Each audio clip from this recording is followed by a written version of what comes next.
like your niche can be it can divert, and I think it's so good.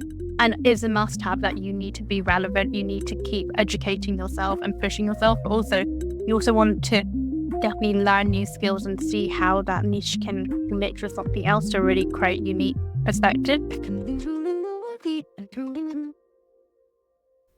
Hello and welcome to episode 110 of Webflow. I'm your host, Jack, your failure connoisseur. And today I am joined by the incredible creative Lili Price.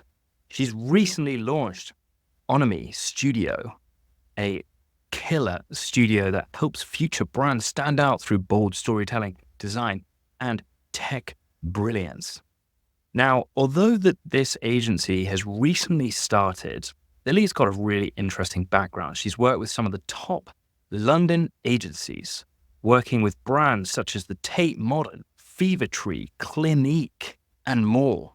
So the current clients that she's attracting right now are a lot of drinks brands, a lot of beauty brands, and it's really exciting to see her develop and grow, as you're about to find out during this episode. I've been seeing loads of her work posted on LinkedIn, and I was like, damn, I got to get this girl on Webflow before she gets too dang famous and doesn't want to reply to my emails.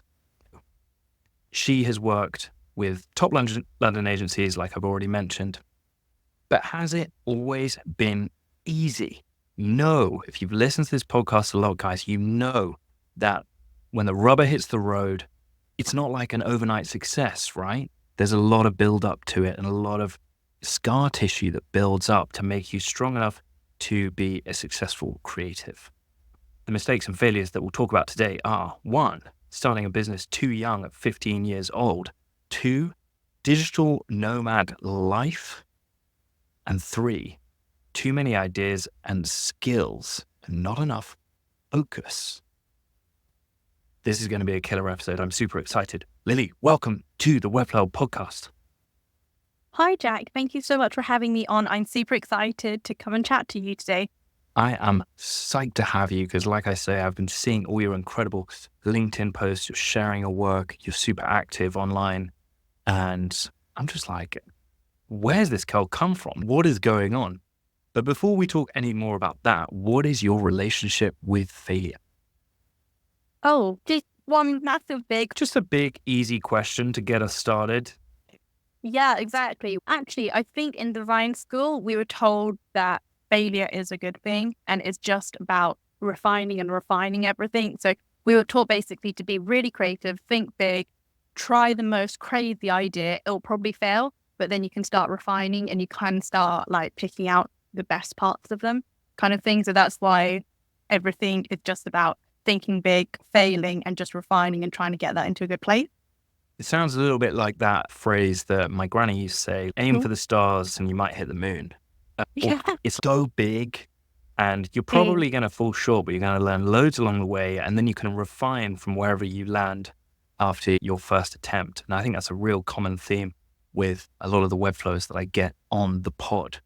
But tell us a little bit about your background. You have got a crazy LinkedIn. You've worked at all sorts of different agencies from Holoton, 227. So these are like London-based agencies that do full service agencies, right? Like they do everything from strategy through brand identity, design, app design, e-commerce. Like these are big agencies that do it all, right?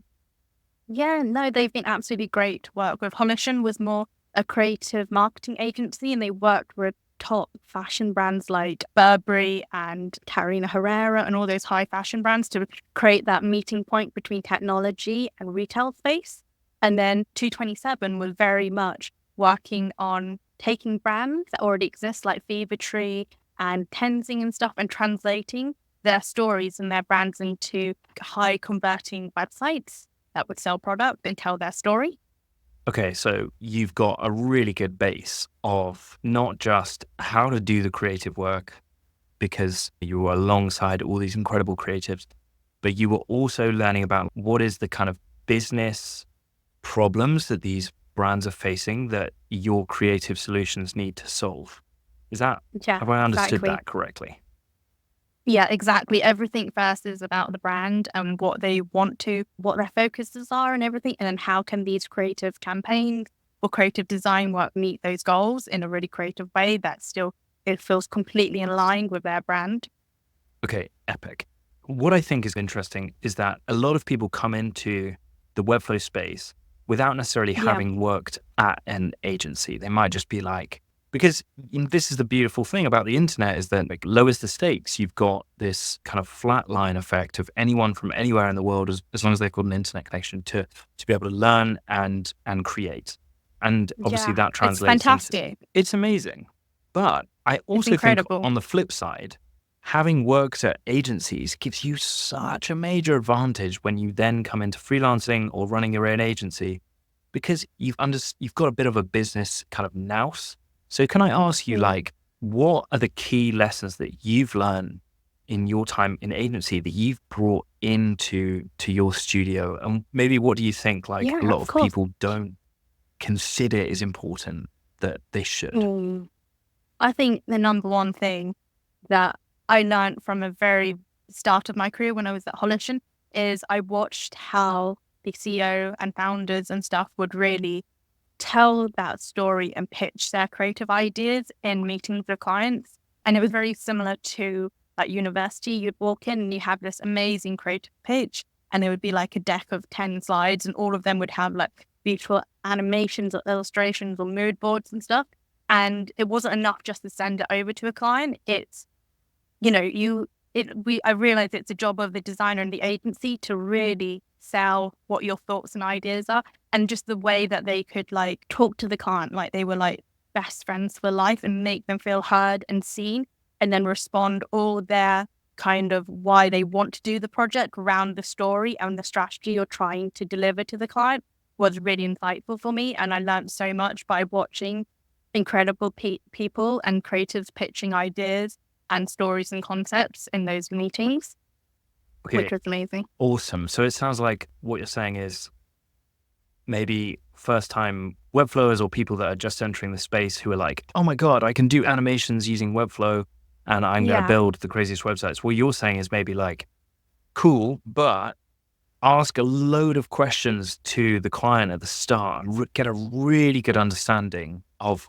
what their pain points are. Are their pain points even valid? Like maybe you know, Yeah. can you even just understand like whether they think that their problems are problems in reality, or maybe they're not. And then all the creative comes from that as the core starting point. So it's not just, oh, you want a website? Yeah, I'll whip up a website now. It will take me 3 days. See you in a Yeah. bit. Like it's not, it requires more than that to really tease out the creative and also win over the client. I've Yeah. kind of And sell put a your lot of words in ideas. your mouth, Like, maybe, but you know, like when we pitch ideas and stuff, and we always pitch two directions kind of thing. And those two directions will have a really creative option, and then we'll have one that we know is a little bit more safe, but it hits exactly what they want and stuff. And you had to sell both of those options. And it's no good just saying, well, here it is.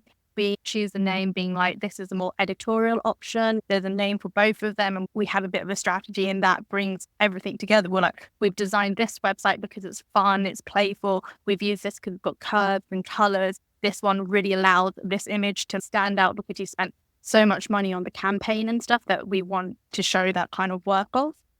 So basically there's a reason and strategy behind everything. I think that's what I learned from agency is that everything is started in strategy, the stories then told around that, and it makes the whole team aligned on what decisions you're making, not just because it looks pretty.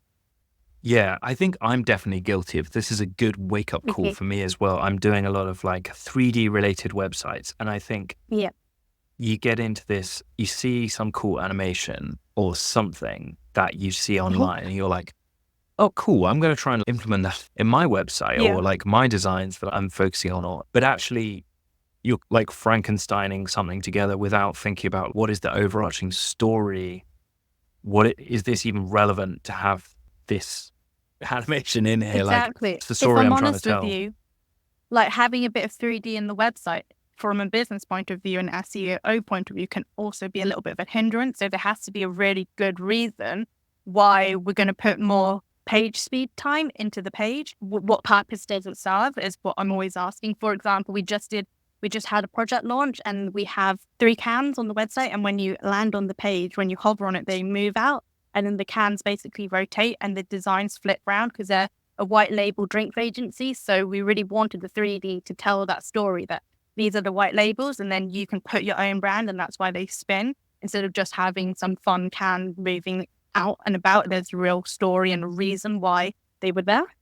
Beautiful. Love that. And yeah, I completely agree. It should not be used on every website. And if it is used on a website, it needs to be a clear reason behind it, of course. Yeah, I think it's just a really important lesson to learn if you're coming into the Webflow space new, or potentially you're like learning a lot from YouTube rather than going into an agency. Maybe you're learning in a bit of a silo. And it's just important, I think, to have a little bit more of a wider understanding of like, why does the client want this? And can you justify your decisions as a designer to actually say, here's why I made this decision.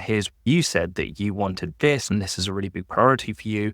And I'm trying to translate your ideas into visuals by doing X. And I think it's just a really useful skill, which I think also is the difference between the first projects that you do where you're just trying to do the creative, but not really understand like the kind of psychological impact of the storytelling aspect. And then I think as you do more and more storytelling, you actually can charge a lot more because the client experience is so much better. They feel like listened to and heard, and they will rave about you to their friends because it's not just about the final output as much as like the experience to get there together.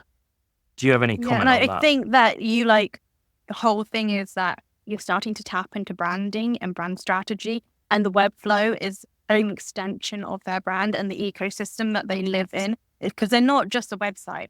They are like marketing campaigns, they're Instagram, they're LinkedIn. So how does your website and that strategy that you're building there, how is that relevant to all the other ecosystem that they fit in, and how does that visually link into it? See, this is where I got you on the podcast. I knew you'd come on 12 minutes in, bang, nuggets. Really important though, just for any people at the start of their journey, just to think a little bit more about this. Make sure you have an in-depth discovery session at the start. Ask a load of questions. Ask them why they have these problems, or why are they trying to deal with these problems now, and really get to grips with that. And that's going to lend itself to the brand identity, not just the visuals, but the strategy moving forward, and make sure that the website actually solves a key problem for them. I think it's a good reminder there. So you've just launched the studio very recently in the summer. You were working for agencies. You had a safe, cushy job.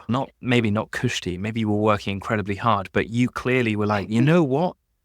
Now is the time for me to strike out on my own, for me to take the plunge, to risk it for a chocolate biscuit. Why did you make that decision? Why did I make it? It's been a really long journey, spanning back 28 years. And I think I've always wanted to, since discovering graphic design, I've always wanted to have my own studio. I started the business and it was actually called Lili Price Studio. But then doing it, I think it was for 7 years and stuff, I realized I just need to take that step back and really focus down on my skills before trying to build something by myself. Kind of thing. And then it went from there. We're actually going to talk about that in the first failure, but I guess I'm just intrigued. There's a lot of people that, so for example, I got messaged the other day by this guy and he said, Jack, I'm thinking about becoming a freelancer. I'm a dad of 2. Yeah. I've got a mortgage, and I recognize that obviously if I become a freelancer or create a studio, whether that's a studio of 1 or collaborators, it's a risk.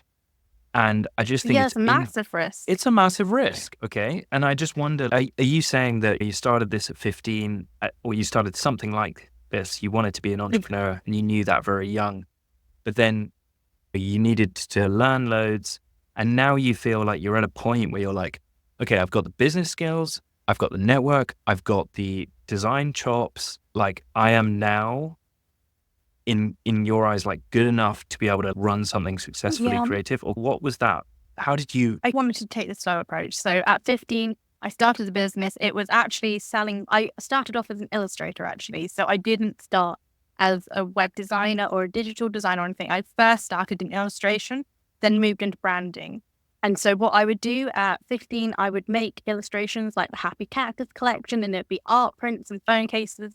And I'd sell in Camden Market or King's Cross Market. I would sell all across London, basically. And I'd be online and I would be messaging out YouTubers, big YouTubers at the time, and creating merch collections and stuff for them. And so it was like amazing business and I loved it. And it was just also new. It was all like, okay, the first time doing sales, first time doing photo shoot, first time finding suppliers. And I was understanding the whole ecosystem and going to big trade shows like Pulse and Top Draw, getting my work into like places like Carnaby Street and like, you know, all the shops around kind of London and online. And it was fantastic.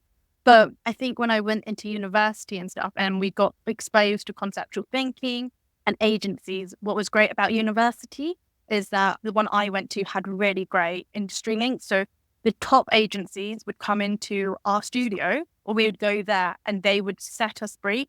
We would do the work and we would come back and we'd pitch I was talking at an incredibly young age to creative directors and learning how to pitch my work and concept to them.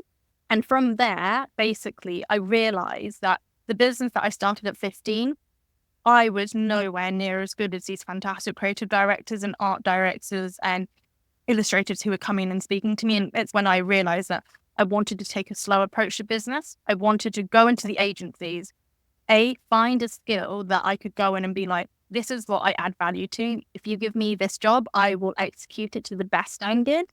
And then B, I wanted to learn from the teams. You can be a freelancer, but it's very different being a freelancer to a studio. Because a studio, you work with a team and that's a very different work dynamic. Like, how do you communicate with a team? How does a workflow go between an illustrator, a motion designer, a developer, a creative strategist, a client, a producer? There's a lot of layers to it that I would highly recommend anybody going into a studio to get that experience and learn how that all works. And then lastly, I think that studios I wanted to go there because they were just such great places to watch, as I mentioned before, how they speak to clients and how they outreach. And there's no training that could ever prepare you for that as a freelancer if you are going online. And you can watch fantastic resources like The Future and stuff. But I would say pitching to a client and learning sales is so different for every single client that it's really good watching somebody else do it without the risk to your own business and your own money and your own time kind of thing, and learning from that. Okay, amazing. So let's say someone reaches out on Twitter and is, hey, I've got 2 kids, I got a mortgage, I've been working in an agency for years, and I think I know sales, business, communication, I've got a good network, I've got great skill set. Then you're like, okay, this sounds like a viable thing to do. But if someone reaches out and is, hey, I'm just finishing school, I want to freelance straight away, I've never worked with anyone, and yeah, I got a GCSE in gymnastics, but I don't know if I don't know if I can do this, but what do you think I should do? You're like, go work for an agency, go find the best agency you possibly can find. It's free education that they pay you for. It's fantastic. It's paid education, people. It's paid sales, marketing, illustration, or whatever the skill set is that you want to get good at. It's literally work with people that have been doing this for 20 years. Go there for a year. Learn. And you get creative directors and they'll become mentors and they'll teach you branding process. I had an amazing creative director at Hollishan. And that's actually how I fell into Webflow, was because we just needed to push something out on a website. And I was like, you know what? I can do it. Give me a week. I'm going to go and watch the whole of Webflow University and I'll deliver you a website. Wow, that's nuts. But that's the type of thing that you had a client problem, like real life client problems, not just conceptual websites, real life client problems. And you were like, you know what? I'm going to go in there. I'm going to learn on the job, get paid to do the Webflow University courses, get paid to acquire that skill set. And you've also got a mentor for life. And I just think, yeah, I've talked about this a lot on the podcast. So if anyone's listening to this, rolling their eyes, being like, I've listened to Jack say this like 100 times. I just think it's worth repeating because I see so many people, and this is me. I'm speaking of me whatever, 5 Mhm. years ago, I was out of uni. I went to Portugal. I was like, I'm going to live the dream. I'm going to Cool. live abroad. I'm going to be a freelancer. And I was fucking miserable. I was in Porto in Portugal Mhm. and I had no money. And all I was doing was like Webflow courses and just trying to like, Yeah. I was like going into bakeries and being like, hola, do you want a new website in Portuguese and broken Portuguese? And Mhm. they were just like, what are you talking? We don't even have a website, you moron. So it's just, I had no idea what I was doing. I had no idea. Yeah. And what I'm trying to say is that I wish I had spoken to someone like you way earlier. Just go and work in an agency. Just please, for the love of And I God. think another thing is actually two things. All the freelance work that I've had that bridged me from working at agency to setting up a studio has come from all my networks from agency. I've had old creative directors reach out, and last year I had a huge project with Bulletproof, which is one of the biggest branding agencies in London, and they've worked with like everybody. And I got onto a massive project as a UX designer there just because of the agency that I've worked for before. We'd worked with people we knew, and it's the network, and it's very small. And you'll find that when you move into freelance, those people that you work with there will give you, it will be the basis of your first freelance clients. Love this advice. Okay, let's say someone's, you know what, Lily, I'm sold. I want to do this. How do Yeah. I go and work for an agency? What do I do? What are the next steps? Yeah. What are the next steps? Crikey. Yeah, it's hard. I'm not going to lie. It's hard to get into a design agency. I think the best thing for me, obviously, there's so many different ways people get into them, but I was really lucky and I studied down at UAL. And as I mentioned, they just had such great industry networks. The people who were in these agencies worked in either tutors on our courses. They, people in those agencies, they went to the university. So they were like, and alumni, yeah, and everything. Alumni, yeah. So, yeah, how I got into Honition was that I went into the studio with them, with the whole group, and they were showing us all the augmented reality stuff they were working on, and all the data visualizers and stuff. So when I graduated, I emailed Jonathan, who was the CEO of the company, and I was like, "Hi, I came in a year ago, absolutely loved what you did. Do you have an internship kind of thing? Is there any internship program?" And then I got through. He like messaged me back the next day being like, "Yeah, we run a summer intern, come and work." So I did that, and then it turned into a creative internship and then a junior role. So that's how I got into the industry. But there's like many different ways. I think a lot of people probably intern in summer kind of thing when they're at university. Okay, amazing advice. So if anyone's like listening to this and they're quite young, maybe they're around 18, 20, whatever, Yeah. they're at uni, they're trying to decide what they want to do. They're like, oh no, I want to be a freelancer and go and work on the beach in Bali. Cool.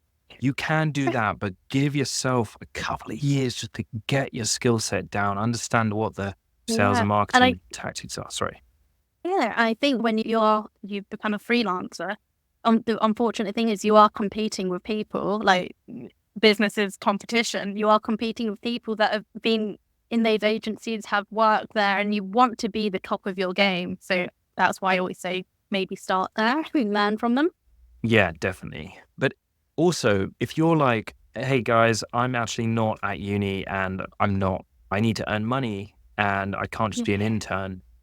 Okay, Yeah, then maybe it's worth thinking about a slightly different approach. And maybe you could actually make something in your free time which adds value or shows your value to different yes. agencies. So this is what I actually did later down the line because I'd already left uni and I was like, oh, missed the internship boat or like summer Mm. internship boat that they have at schools or whatever is I think LinkedIn is a great place. bingo. And if you don't have that opportunity to go to university, luckily I was really privileged and I had that. But I completely understand our education is ridiculously, it's obscene how expensive it is to get into those places and get those opportunities. So yeah, I personally, I probably would have gone on LinkedIn. I would have looked at the agencies that I wanted to go to, get into. I'd probably first reach out to the juniors, be like, "Hey, how did you get there? Do you have any advice? I'd love to meet for a coffee. This is what I'm doing." Because the juniors then will turn midweights, then will turn senior, then will turn creative directors. And that's where I'd start maybe. And then once you got some feedback from juniors, maybe then go away, do a project. that kind of falls in line with that, then message out maybe a midway being like, hey, I would love to intern. This is a project that I've worked on. Do you know anything? I don't know. It's just an idea that popped into my head, but that's probably how I'd approach it.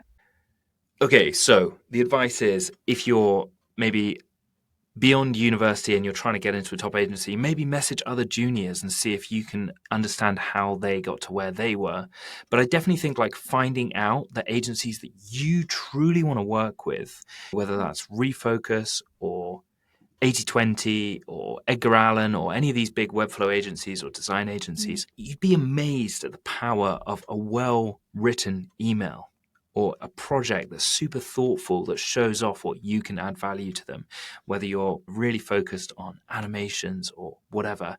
I think too much of the time people spray and pray. They'll message just everyone, copy paste, and maybe forget to change the name. I get these messages on LinkedIn. Hey, Jake, would love to work for you. Here's my portfolio. Yours sincerely, whatever. One, I'm called Jack. Two, I don't work in an agency. I don't know why you think I'm trying to get myself work. I don't have work to give out, I'm afraid. If only the world was that simple. And in times you haven't personalized this at all. Like, why should I hire you? You just slammed in your URL like you've done for 100 other people. It's just a bit lazy. It's show a bit of effort. Or why would I think that you're going to show effort during projects that we collaborate on, you know? Anyway, those are my 2 cents there. Lily, great advice. Are you ready to now get into your failures? Yeah, let's go for it. Isn't that a weird question to get asked? Are you ready to get into your failures? What? Okay, tell me about failure number 1. Starting a business too young at 15 years old and not developing your skill sets to become splendid in the craft.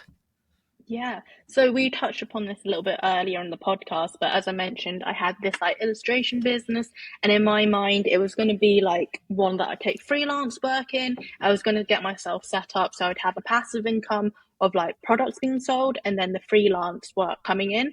And just as I mentioned at university when I was there, and I was seeing like the incredible, like honestly incredible work that the tutors or the guest lecturers were doing and all those creative directors, I was like, I'm going to have to humble myself. Like, I'm not at that level. I am not at that level. Like, yeah. So I think just my first mistake was starting it too young and then, but it wasn't a mistake at the same time because I learned so much from it and it like gave me the confidence and it was a really weird thing. It formed my identity. Like when I stopped it, I had a really big, I think 2 or 3 months where I was just like, who am I without this business kind of thing. But I think it was so good because I got to rebuild my identity and I got to rebuild myself as a designer and who I wanted to be and what I wanted to do in the standard of work. But yeah, I definitely feel like 15 was too young. It also didn't allow me a lot of time I would focus on my university projects. But if I didn't have that business, I would have probably done double the work on top of that. You sound insanely hardworking. Is this like, where did the drive come from to even set up a business at 15? Most people probably were just at the park with their friends. Talk to me about that. I think it spans all the way from childhood. It definitely started in childhood. So at secondary school, I was diagnosed with dyslexia, really extreme form of dyslexia. So I remember being in school and being told, primary school, and them being like, oh, she will never be clever enough to do this or that. And my mum would always come home really upset, being like, I know my daughter's really talented and not talented, but just like she's not stupid, if that makes sense. And they made me feel very stupid. So I got diagnosed with dyslexia. I was really lucky because my mum and dad put all their life savings into my education. They really wanted me to go to a private school where they thought that they could support me and my dyslexia. So I think there's where I've learned hard work. I watched my mum and dad. My mum was a special needs teacher. My dad was a police officer. They worked their socks off so I could go to a school that would support my dyslexia. And there I got taught structure. I got taught list making. I got taught how to approach everything. And I think, unfortunately, going to a private school, they had very high standards. So you couldn't get anything below a B. And I was failing most of my GCSEs. It was A star, an A at a push, but B wasn't quite. They had high demands. And I wasn't getting them. I really wasn't. I would go home and I would sit there for hours and hours studying. And I think that's where school basically taught me discipline and hard work, because I wanted to keep up with the others, which is fantastic now because I've taken all of those skills and knowledge with me. And actually, I ended up getting an A and a B in English and like an A and B in maths, which is crazy, especially since I was on track to fail.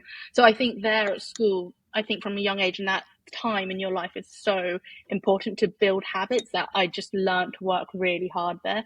And then starting business and stuff, I was really super lucky in sixth form. I did business studies, English and graphic design and ICT, which looked at how like business and works with IT.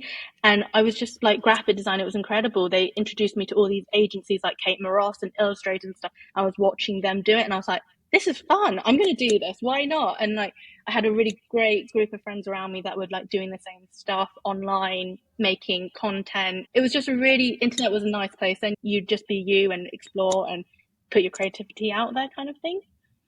Wow, one inspiring story. That's so cool. Thanks. Shout out your parents because they sound like the most incredible people to be like, Yeah. no, like you can't listen to people that say that you're a failure and you've got to trust you and really like chase down your goals. And then it sounds like just having a clear structure of how to deal with your dyslexia and to try and make life as easy as possible in a school environment, which is a very weird particular environment in a very formative time of life to like try and deal with, and then to be like, no, I'm gonna do this and I'm gonna find out how you can create your own game to win. Almost like you were like, you know what, I'm really passionate about this illustration thing and I'm going to find a group of people that are also passionate about that through just doing it and finding out people online and talking to people and then growing from there. It's super inspiring. So thanks for telling us that story.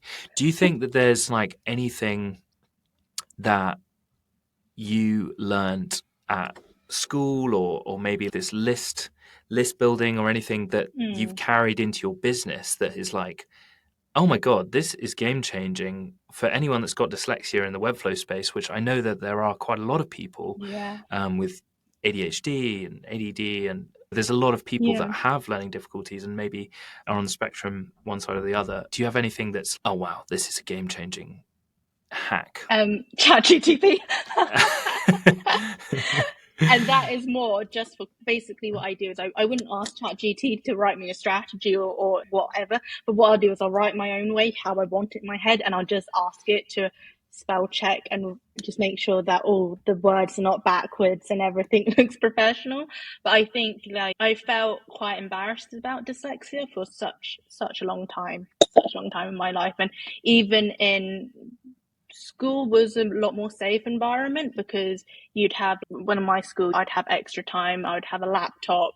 The teachers were very generous with time and stuff. But I think when you get into industry, there's a lot less support. Like I didn't have like my tutor that I could go to and she'd be like, okay, so why have you not structured it this way? By that stage I had learned all my stuff, but I think going into industry, I think you have to be open about it. I know it can be really embarrassing, but like sitting down with your creative director and stuff, look, you can't, like I can't take, for example, I can't take in information auditory because my memory is not great. Like everything has to be written out and structured. So then I will forget this conversation. It needs to be documented. So then I can go back and refer to it. So I think you have to just be really open with your managers and your creative directors and even clients that I have this and I can do the job. But there just needs to be little bits of things like maybe you have to record something or maybe you have to document it, or you know what I mean? Just being really open and clear about how you can do the best work. Yeah, that makes complete sense. And I imagine, like you said at the end there, like you learn to become like a super communicator in a way. Yeah. Like I think communication is the make or break with relationships, but obviously a client relationship is an important relationship for you to be a successful freelancer or agency owner. So being someone that's, look, I have this thing that I struggle to talk about, but I'm going to learn to talk about it and make my vulnerabilities known probably means that you are like an incredible communicator with clients, super compassionate, super understanding, because You've heard awful things said about you when you were in a classroom and teachers like, she's dumb. And you're like, that's ridiculous. Like, you've dealt with so much to get to this place that means that you're probably a very articulate, understanding, compassionate individual, which probably really helps with Hopefully. client work. Is that fair? Yeah, I think so. Like, I always like to approach my clients as a very human friendly kind of relationship, not like a really stagnant corporate. I wouldn't do well in corporate world. Yeah. But it's interesting that you've worked with like big corporate clients. Yeah. Like, I'd imagine And I you're think, in that world, but then you're also like, okay, I know my way of working means that I can but I do the think best job that's I the can. advantage with an agency, is that a lot of the clients I didn't talk to because they had project managers and they have account managers. So normally as a junior or a midweight or something, the client manager or project manager would talk to the client. They would have that relationship.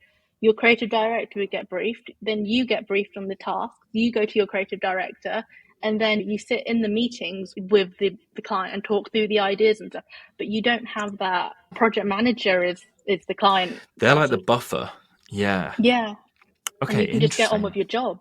Yeah. So, yeah, that's interesting. So that sounds now you're doing your own studio. You now need to be like a super communicator as well Yes. as the one that's like actually on the But I tools. would say that being a communicator when you're in the studio is critical. There's so many people, like studios can get up to 200, 300 now. We've got remote working. If you're just hidden away behind your computer, you can't create opportunities in the studios. You can't work on projects. It will be very hard to work with if you're not communicating. Yeah, so I guess regardless of whether you're talking to the clients or, you need to Yeah. be a good communicator. I think a lot of the best designers that I've met, and actually developers, if they're really Mm. amazing developers that can also communicate clearly their Yeah. decision making and why they've done what they've done, that is truly an I, impressive there's a skill. really great resource actually that when I have like people who work at Onomy, their first week and stuff, I put them through, and it's by the future, and it's like a worksheet, and it's all about it's like, I don't know, I get them to sit down for half an hour, and it's a great exercise where they go away and they really understand how to break down like a photo and describe it and get that emotion in that story. And everybody's always said it's really helped with them now when they're like explaining work to me or to clients and stuff. They can really use that kind of structure. Love that. Is that a free resource that people can access online, Um, or maybe is it a paid thing? I think so. I can look for it. I'll look for it online and send you the link. And if it's free, I'll ping it Yeah, I over. would love to put that in the show notes. Even if it's a paid thing, I think it would be helpful for people to reference, and I could just whack it in the show Yeah, notes. I think maybe it was free like 8 years back, and I downloaded it and I've just had it. I don't know where it will be online, but I'm sure it will be somewhere. Okay, well, amazing. Yeah, maybe we can talk about that after the episode. Sounds like a great resource. But it's 100% something I would get every designer, every freelancer, just sit down and then just start describing stuff, start realizing how you can't just say, oh, it looks cool and fun. How do you communicate more on that? Okay, amazing. Looks cool and fun, gets you so far, but then it's like, why? And you're like, "Ugh." And yeah, knowing the why is the key to this whole life thing, I think. Tell me about failure number 2, digital Yeah. nomad life. Yeah. Yeah. It was, so once I left agency, I decided to go and move to Bali because why not? And the reasons behind that was because as we've chatted about, I worked so hard at school. In summer holidays, I was working to try and get those grades. And then I had my businesses at 15. And even on summer holidays, my mum and dad would say, you look like the hotel manager, because I'd be like walking around with a phone and laptop by the poolside. So I never really had that break for a long time. And then I went into agency life and tried to make it there, kind of thing. So didn't take too much holiday because I wanted to push myself. So after the pandemic, I was in London and I had a flatmate, and she came in for 2 months actually, and she was a digital nomad, and she did content, and she was telling me all about Bali, because I was like, I might have to move to Scotland, so then out of London or somewhere where I might have a bit more lower paying rent, so then the risk of running a business and starting it would be lower because the London rent and living cost is higher, which means that the risk is higher. She was like, well, why would you stay in England? And I was like, what do you mean? She's like, well, why not go to Bali? So I was like, why not go to Bali? So I packed my bags, packed my flat up, sold all my stuff. I headed out there. And at that stage, I always knew I wanted a studio. But at that point, I was like, okay, I just want something online that I had all these ideas that I just wanted to take an idea, make, and then put into a portfolio somewhere. And I think it was amazing time. I had the best time. I really felt like I found myself. I know that sounds so cliche, but it was the first time in my life where I just could relax. And I realized that being underwater, because now I'm a diver, which is a bit weird to say, but yeah, I love diving. I love being underwater. And I realized that is my deep thinking space. You know how some people love walking or love yoga and stuff? Diving for me is where I can really just cut off from the world. There is no option to talk. There is no option to get on the Slack call or get Instagram reels up. You're literally there in the ocean with your fish. And like there, I just started to dream and start to think, okay, what do I want to do with my life? And I could really get into those deep thoughts and unpacking what's happened and what is happening kind of stuff. And so I was there. The problem was that I was focused too much on, there was three problems that occurred. I was making a lot of content about digital nomad life and traveling and stuff, but it was not probably as focused as I wanted it to be, which was more on starting an agency. It was more like, come to Ubud, it's amazing, come here, come there. And it wasn't so much focused on branding, digital design and development. And I think the second one is that as much as digital nomad life is fantastic, for me personally, maybe it links back to dyslexia, but I need structure. I need a routine and I need a good work setup. And for me, being in a hotel room and moving hotels every month, packing all my bags, moving to a new location, going to another co-working space, it just wasn't quite, I didn't have enough focus or attention. And especially when starting a studio, you need so much time. There's never enough time in the day. So I also was struggling there. And then I think the third thing was that, if I'm honest with you, I just enjoyed myself too much. And I would just go diving in the morning and then I would just be sitting having lunch. And then by that time it was 2 o'clock and then I'd be tired. And then I'd probably have 5 hours to work and then out for dinner. So I guess it sounds like you'd been pushing so hard for years and years, and then you had this break, and then you were like, I've literally gone from 110 to 0 in terms of like kind of work or career focus maybe. And then you were like, I've taken my foot off the gas so far that I feel a bit lost. Is that fair? I don't know. I think I don't think lost. I think when I went out, I was lost. And then as I was in Bali, I was realizing what I wanted to craft for my future, all that kind of stuff. And then I just got busy because then I traveled through Europe and I went to Paris and then I went to Italy and it was just all too much fun. That there just wasn't that focus that is required to start something like this. I was really lucky though, because I had freelance clients that came from the agencies that I worked for. So I would work with them traveling. Epic. So, okay, why did you then want to start an agency though? Because to be honest, it sounds like you were living the dream. Like now you've moved back to London. That's right, isn't it? no, I'm definitely not in London. Oh, okay. Where are you now then? I'm in Brighton. Okay, well, it's not that different. It's still ridiculously high rent. Still, you didn't have to ever stop, like doing this whole travel. I have a partner. Oh, okay. So he is from India. So his visa requires him to be 6 months in the country. So I decided to come back to the UK. Oh, okay, that's the reason. Because I just wondered, sometimes people say, well, you can work from anywhere in the world. Why do you want to work in England? And for me, it's friends and family. Like, I think you get to a point where you do try out living abroad and stuff. And then you're like, you know what, this isn't really where I'm meant to be. It's like this weird sensation. Oh, I'm going to sneeze. No, I'm not going to sneeze. Sorry. And you realize that actually as much fun as it is like living in all these amazing places where the food's nicer and the weather's nicer and the people are easier to get on with and stuff. Actually, it's just not where you're meant to be, even though you live on a rock on the edge of Europe. And you're like, oh, do I want to go and spend winter there? Sorry. No, you go. I was going to say, I love Brighton. I didn't move back to London just because it just wasn't for me. I needed to be by the sea. I needed to go swimming. I need to go walking. We're very lucky that I can just walk down at lunchtime and eat my lunch on the beach. Now it's a very different vibe to London. But I think what's hit me here is the creative community. Like yesterday, I went to an illustration event up in Brighton somewhere, and there were 30 illustrators, and it was just amazing, just chatting and talking. And I think it's so important, community, and somewhere like Brighton for me, it just offers that kind of experience. Yeah, totally. I completely get it. Yeah, I'm exactly the same about London. I think it's overrated city. Great place to visit. I think it's a really tough place to live. Yeah, completely hear I you. loved London, but I had 7.5 years there. Yeah, it's interesting, this kind of exodus from London that is happening in like late 20s. My friendship group Yeah. are all leaving, so it's quite an interesting time.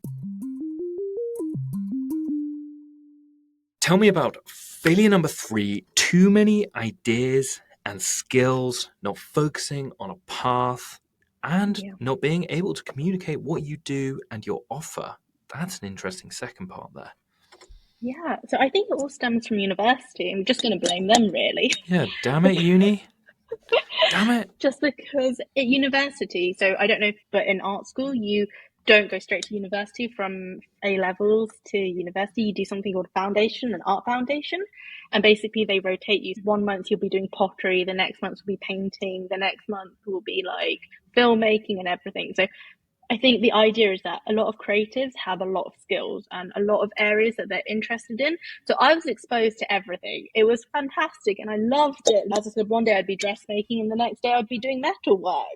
But that kind of can cause quite a lot of conflict in your brain sometimes, because like, I feel like when you get to industry, especially as a junior, you need to be good at one thing to be able to get into the industry. You can't come in and be like, I'm a creative director, I do this and this. Like, you have to go in and be like, I'm an expert in this field and I can add value to your agency, or I'm a freelancer and I can add value here. So it's very hard to be like, I'm an expert in branding, digital design, this, because then you become a jack of all trades, which is fantastic. But just for me, it was really hard. And to communicate. Basically, at university, what I'm saying is they teach you to be everything. They teach you to experiment, to push yourself.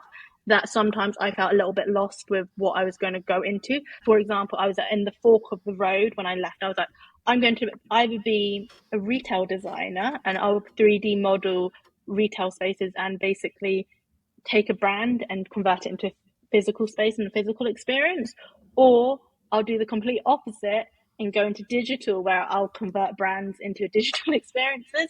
And just naturally for me, my internships and stuff all aligned that I would get into more digital area. And then I decided there I was going to focus on digital design, but have it being infused by an undertone of branding. But digital would be where I would place myself as an expert and communicate this is what I do.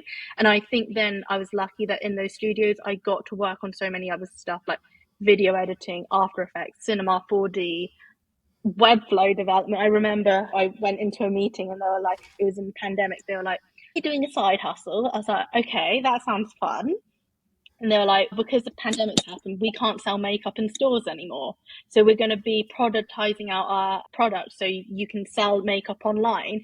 And we're going to brand this under our own brand. Can you make the brand? And I was like, yeah, of course I can. So I went away and I did all the work for branding logo. And then we got to the stage where we needed the website. And I was like, okay, well, I don't know if Squarespace is going to cut it for us, as in it's great for getting a fast, quick website, but we really wanted a website that was full of, at the time, Lottie animations, like things would move and stuff would hover.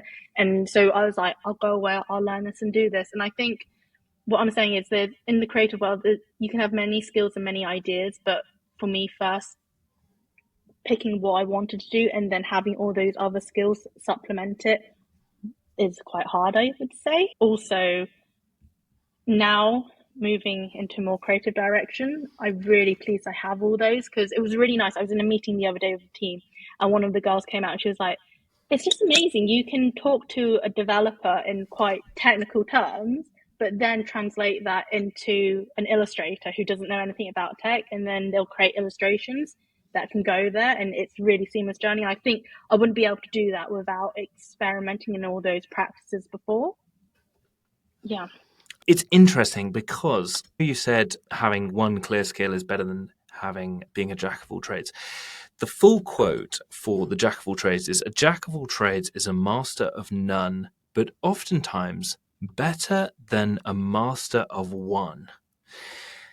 And I just think that's interesting to know, because the amount of times people have been like, "A jack of all trades, like master of none," if I drop a glass or whatever, because they're saying, you're an idiot.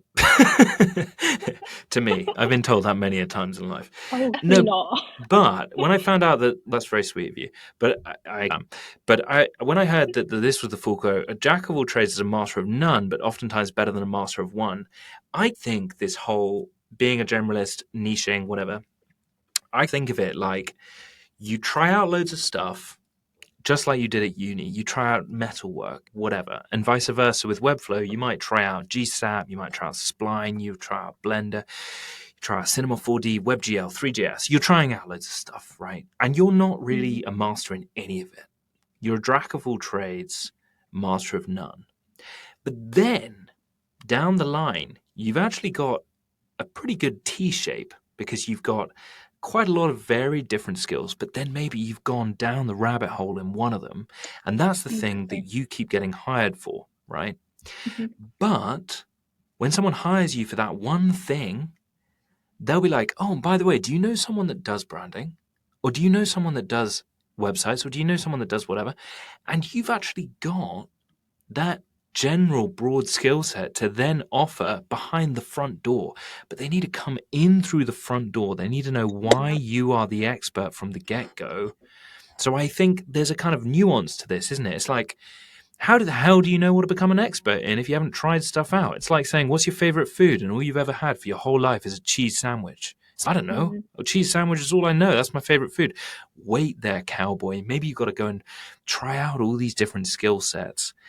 And then once you've found something that really tickles your pickle, really lights you up, then you can go down the rabbit hole and be known for that thing. But I think it's hard to be like, oftentimes people say, you got a niche, you got a niche, you got a niche. And it's, yeah, I think generally people would agree that it's great to be known for a thing, that you are hired for a specific skill set. That's great. But I think, how do you get there? Maybe the niche chooses you to a certain extent. You try out all these different things, and then something will really light you up, and you'll be more curious about it than anyone around you. And you're like, "Oh, this is weird. I'm weirdly into this thing." And other people think it's boring, but I'm actually loving this. I'm going to really explore this. And then you find your core. And then I think that kickstarts your career, being known for that thing. I don't know. What do you think about that? Because you said a mixed thing there. You were like, you got to focus on one thing. That was the failure, that you were too broad. But actually, you ended up with that answer saying, you know what? People love that I've got a really good general skill set. Do you know what I mean? I think it depends what stage you're in. I think when you first enter the industry, the creative directors and people choose a team that they know can execute. So to get your foot in the door, I think it's easy to communicate that you are an amazing illustrator or an amazing Webflow developer, and they will pick you on that team. But I think when you start to move up and you start to manage people and start to manage projects, which are very complex, having that broad understanding is really good. So what I say to my team is that specialize in what you're doing. Let's push your skills in those areas. But also, I want you to come into these meetings and that meetings and get experience and open your eyes to all these other disciplines. So then you will have that knowledge to make decisions, knowing the full picture and how things are executed later on down the line. Wow, you're an incredible creative director. People are very lucky to work under you, because not everyone would say that. I want you to come into these meetings. I know it's not, I don't want you to say anything necessarily. I just want you to sit in, hear how this full process is going to work and when you're going to come into the process. And then you can see the full gamut of different skills and experience that is needed. And you can get a taste. You know, when you go into a shop and you get given a little taster, but you don't have to buy the product just yet, but you're just like, hey, can I try that little bit of ice cream just to check if I want a double scoop of that? And then you can get the double scoop after you know how it tastes. All my analogies of food, I don't know why. I I think love it. I'm a it's massive foodie, so I'm cool with that. okay, fine. I don't know. I just talked about cheese sandwiches. I talked about double scoops of ice cream. Very random. But anyway, And then sorry. just something that popped into my head, going back to that point of too many skills and ideas. It's really weird now because when people ask me what my niche is, I'm like, the niche is that I'm at that intersection of where brand, digital design, and development meet, and that is the niche that I now work in, is that intersection. Your niche is the overlap of different niches, isn't it? Yeah. And I think because I've worked in a few agencies, and I feel like sometimes the branding agencies don't quite know how to speak development language. No way. And then the development teams have no idea how to bring together like an illustration to life, or I don't know, I realized that even though my niche is quite a massive mix of things now, it's definitely changed from when I was a junior and I was like, I'm a digital designer. Now I'm like, I am at that meeting point. Yeah, I love that. Okay, great. So if anyone listening is, I haven't found my niche, what's my niche? What's my niche? What's my niche? Maybe it's better to be like, I'm going to explore a little bit. Maybe you'll get a part-time job. Maybe you'll go and work in an agency. Maybe you'll get paid to find your niche. You'll literally get paid to explore. And you can go in with, I want to be, I don't know, I want to be focusing on Webflow development. And then after a couple of years there, someone might be like, hey, do you know how to create apps? You'd be like, no, actually, I don't, but I'm pretty good at this whole Webflow thing. Maybe I can apply some of the learnings there to app creation. And then you start playing around with Flutterflow and all sorts. And I think sorry, I was going to say, you make an excellent point. Like, your niche can be it can divert, and I think it's so good. And it's a must have that you need to be relevant. You need to keep educating yourself and pushing yourself. But also, you also want to definitely learn new skills and see how that niche can mix with something else to really create unique perspective. Yeah, I definitely think from where I'm sat right now, I'm thinking about Webflow have just obviously released the AI assistant within Webflow. Railin components, you can literally get components. You can get a wireframe built in seconds. And we're all Webflowers. We're all creating these things. And then suddenly we've got something that does the heavy lifting for us. And I think the real power in Webflow is understanding how it fits in with other tools. And I think if you can combine tools together and become a master of not just Webflow, maybe you start with Webflow, but then you're like, okay, how does this play with, I don't know, a headless CMS or whatever else, whatever other problems that you face with clients, then you've got a broader and broader understanding. And your niche might change from just Webflow to being like, okay, I'm going to drill down into that. Maybe it's automations with Webflow that I'm particularly psyched about, or whatever. It might be GSAP, and that's just been acquired by Webflow. Maybe there'll be a lot more people that are GSAP specialists within Webflow or whatever. I just think if you're freaking out about this whole niche thing and you're listening, maybe it just needs a little bit of time. The best casseroles are made overnight. Keep it in the oven for a while. Let those flavors soak for a bit. I'm going on and on with these food analogies. Let's wrap this up, or I will keep talking about food. I want to ask you the hardest question I've asked you this whole podcast. Are you ready, Lily? Oh, yeah. I don't know if I have. You don't know if, hey, you don't know if you're ready. Oh, the internet's going. No. Tell me what your next failure is going to be. Oh, my next failure. Oh, my gosh. Oh, okay. Yeah. Oh, we went there. Oh, wow. Just tap into my 3 a.m. walk around my flat. Yeah, exactly. You're scuba diving and you're just like, fuck, what am I doing? Yeah, I think it's a very real thing that design studios won't succeed. Sales it's hard. Really hard. So you have to build that pipeline client. So I think I'm really hoping it's not, but you never know that the studio might fail. That could be the biggest failure of my life. Okay, well, that's been a great episode, guys. Thanks so much. No, Jake. No, that's heavy, but it's healthy that you're talking about these ideas and being like, you know what? This is a big risk. And ultimately, it sounds like you've done the best case. You've got yourself into the best possible situation for the agency to succeed. which I think is a lot more than a lot of people that are successes without having any of the stuff that you've done, any of the groundwork that you've done. There's people that literally are at uni busting out websites as a freelancer, and they've never even worked at a studio, and they're doing their things. If I may say, I think you're in the best case scenario for it to succeed. Oh, thank you. I think that you just have to be really real. Like, most businesses fail, most startups fail, and just being aware and trying to navigate how you can keep strategizing and planning and crafting that direction, I think is never a bad thing to really motivate you to figure it out. Yeah. And naturally, we touched on this episode a little bit about technology changing. There's going to be things that turn the market upside down. What's the web even going to look like in 5 years' time? I don't think any of us can really say with any certainty. And I think that's where it's really interesting, where we tapped into the idea of multiple skill sets. The web might be able to pump out a UX wireframe now, but can it really understand brand strategy and standing out from the market? And how do you tell that story in that? So that's why keeping everything very much still very crafted and always pinned to a strategy, for me, is the area that I'm thinking we'll just keep pushing towards. Yeah, you're future-proofing a little bit. But yeah, hey, who knows? Maybe the world will turn upside down and agencies come and go, like you say. But I do think you are in the best case scenario for Thank you. struggles ahead, which no doubt you're going to face. There's problems that will have to be overcome, but that is what entrepreneurship is about to a certain extent. Can you It's be all in the the fun game? in the game. Can you be in the game long enough to win? I think that's half the battle with freelancing. Lili, you've been an incredible guest. Thank you so much for coming on Webflow and sharing as vulnerably as you have. Oh, well, thank you so much for having me. I've had, honestly, such a good time just chatting, and it's been really interesting.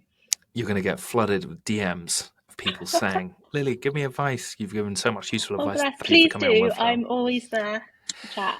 That is Onomy Studio. So that's ONOMY.studio.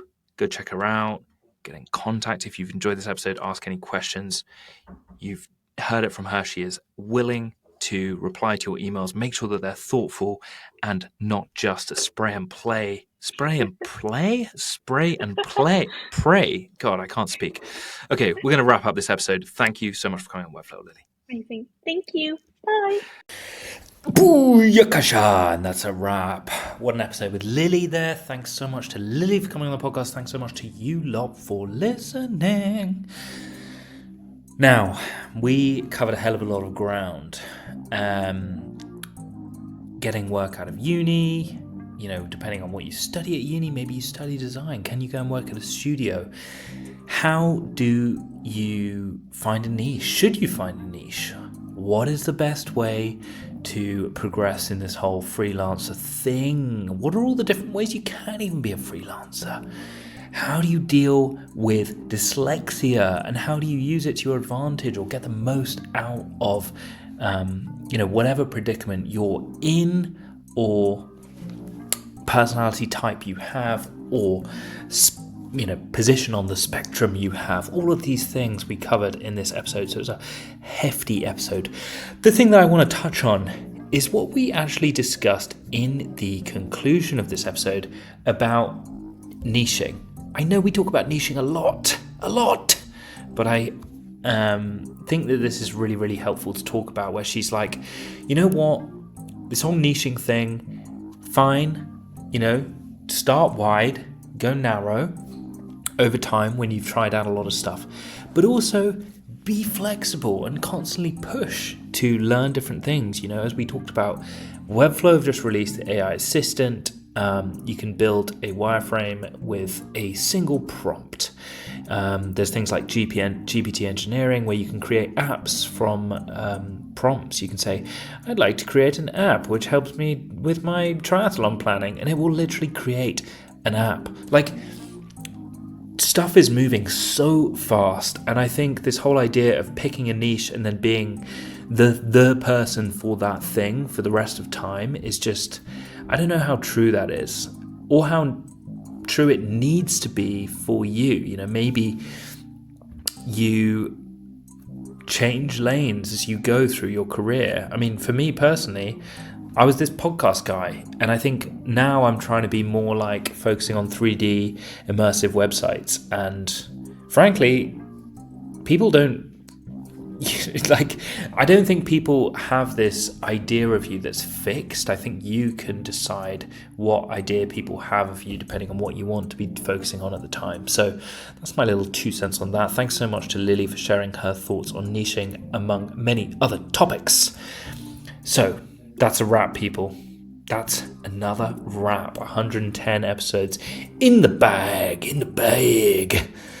Next week we have, well, actually, let me check who is next week. Sorry, this is not very helpful. We've actually got Maria, sweet Maria from Greece. She's going to be coming on and explaining all. Maria Garava. I think I've completely messed up her surname there multiple times. Well, I must have done, because I said it 3 different ways in the space of about 10 seconds, and they were all different, so some of them will be wrong. But anyway, Maria's coming on next week. Super excited to release that episode with you all. She has got a depth of knowledge that few guests have when they come on the Webflow podcast, so very excited to share that with you. Until then, Webflailers, keep on flailing!